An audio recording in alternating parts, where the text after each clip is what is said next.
जय भीम. मी श्रीपती ढोले बोलतोय.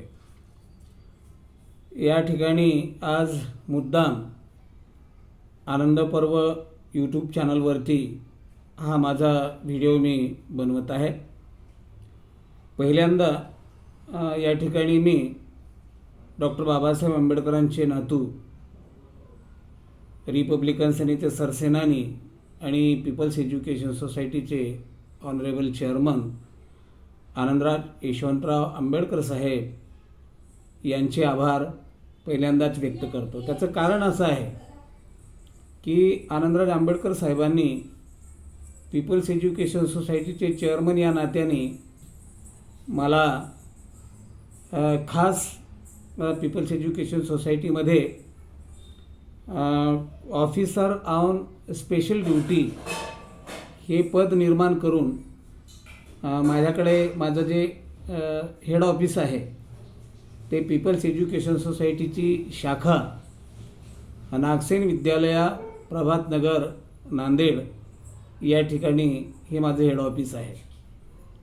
आता डॉक्टर बाबासाहेब आंबेडकरांच्या संस्थेमध्ये special officer on special duty म्हणून जेव्हा मी चिंतन करत होतो की आता बाबासाहेबाच्या संस्थेचं नाव होईल अशा प्रकारचा कुठला तरी एक आपण कार्यक्रम घ्यायचा.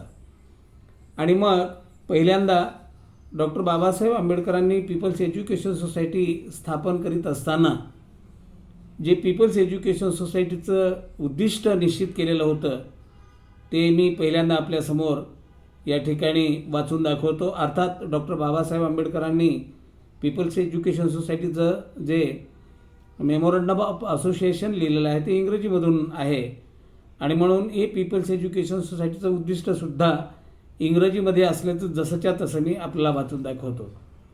तर डॉक्टर बाबासाहेब आंबेडकर म्हणतात, the people's education societies objective is not merely to give education but to give education in such a manner as to promote intellectual, moral and social democracy. म्हणजे पीपल्स एज्युकेशन सोसायटीचं उद्दिष्ट हे केवळ शिक्षण देणे नाही, तर पीपल्स एज्युकेशन सोसायटी ही अशा प्रकारचं शिक्षण देईल की ज्या योगे आधुनिक भारतात नैतिक, बौद्धिक व सामाजिक लोकशाहीचं प्रचलन होईल. आणि मग या उद्दिष्टावर चिंतन करीत असताना एक दिवस महाराष्ट्र शासनाने काढलेलं एक परिपत्रक माझ्या पाहण्यात आलं. जे परिपत्रक 22 जानेवारी 2020ला काढलेलं आहे आणि या पत्रकामध्ये शासनाने असं म्हटलेलं आहे की संविधान दिनांक 26 जानेवारी 1950 पासून अंमलात आले असून भारतीय संविधानाची पुरेशी माहिती नागरिकांना असणे आवश्यक आहे.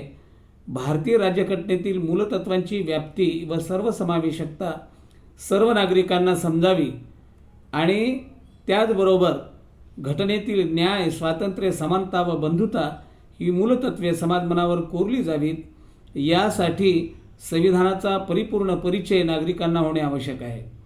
भारतीय संविधानातील मूलतत्वे, संवैधानिक हक्क आणि कर्तव्य स्वतंत्र भारताच्या नागरिकांना संस्कारित करणारी असून नागरिकांच्या मनात याची रुजवणूक झाल्यास जबाबदार व सुजाण व सुसंस्कृत नागरिक घडविण्यास मदत होईल. आणि हे परिपत्रक वाचल्याच्या नंतर मला एक असं लक्षात आलं की हा अतिशय महत्त्वाचा कार्यक्रम असून हा निरंतर चालणारा कार्यक्रम आहे. कारण 1950च्या नंतर म्हणजे 26 जानेवारी 1950च्या नंतर आपण भारताचं संविधान स्वीकारल्याच्या नंतर इथली जी सगळी व्यवस्था आहे ती संविधानावर आधारित उभी राहिलेली आहे. आणि आजकाल जे संविधानाच्या बाबतीतच लोकांच्या मनामध्ये संभ्रम निर्माण करण्याचा जाणीवपूर्वक प्रयत्न केला जातो, तेव्हा आपण संविधानाच्या विषयी लोकांच्या मनामध्ये श्रद्धाभाव निर्माण करणं हे गरजेचं आहे. संविधानावर आधारित संस्कृती या देशामध्ये निर्माण झाली पाहिजे, यासाठी प्रयत्न करणं गरजेचं आहे.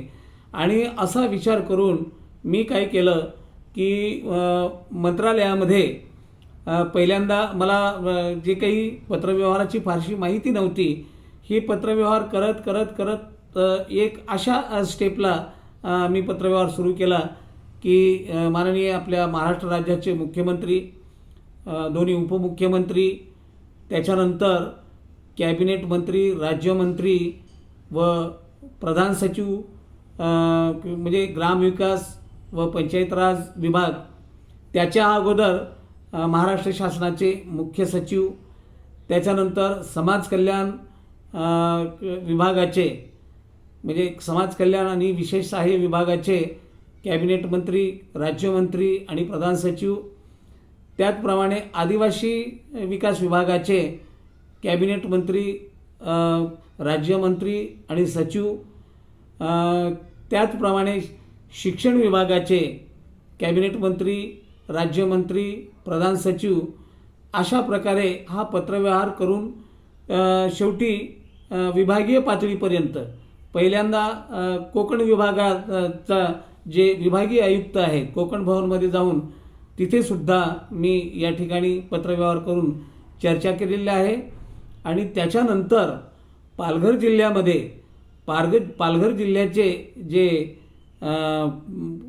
कलेक्टर आहेत, कलेक्टर मॅडम आहेत त्या ठिकाणी, त्यानंतर आपले मुख्य कार्यकारी अधिकारी आहेत, त्यांच्याशी पत्रव्यवहार करून, म्हणजे त्या जिल्ह्याचे कलेक्टर, मुख्य कार्यकारी अधिकारी, SP, त्यानंतर आदिवासी विकास विभागाचे प्रकल्प अधिकारी, पालघर जिल्ह्यामध्ये डहाणू आणि जव्हार, या अशा प्रमुख अधिकाऱ्यांशी पत्रव्यवहार करून त्यांना आम्ही म्हणजे अशा प्रकारचं कळवलेलं आहे की डॉक्टर बाबासाहेब आंबेडकरांनी स्थापन केलेली जी पीपल्स एज्युकेशन सोसायटी आहे, या पीपल्स एज्युकेशन सोसायटीचं उद्दिष्टच मुळात संपूर्ण भारतामध्ये सर्व प्रकारची लोकशाही ही प्रस्थापित करणे हे ते उद्दिष्ट आहे.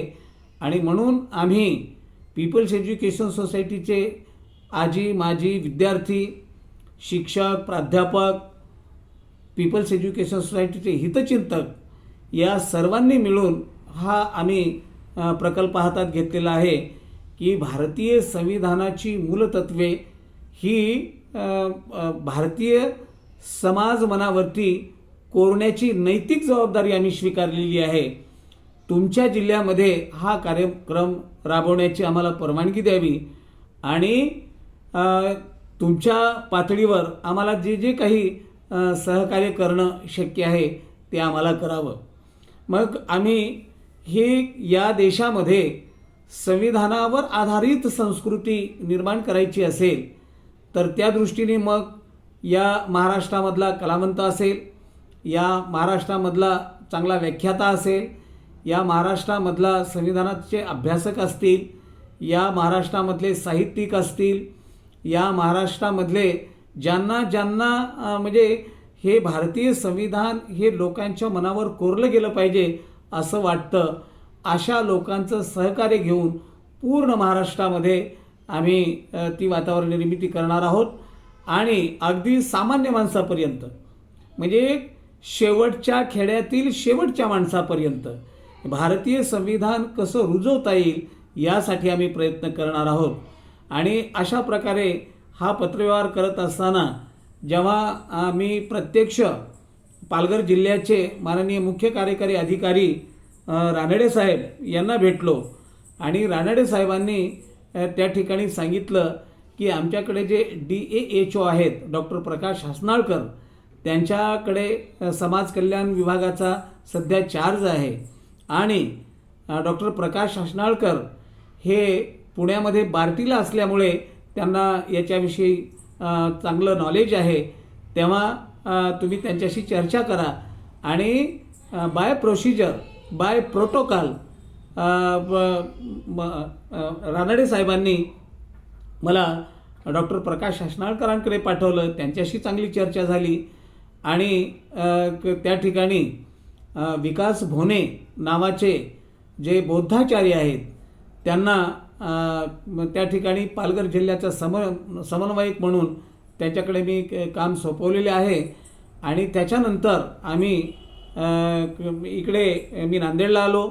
नांदेडमध्ये या जिल्ह्याचे कलेक्टर, SP, त्याच्यानंतर मुख्य कार्यकारी अधिकारी मॅडम त्यांना आता आम्ही येत्या सोमवारी 30 तारखेला भेटणार आहोत, त्यांच्याशी चर्चा करणार आहोत.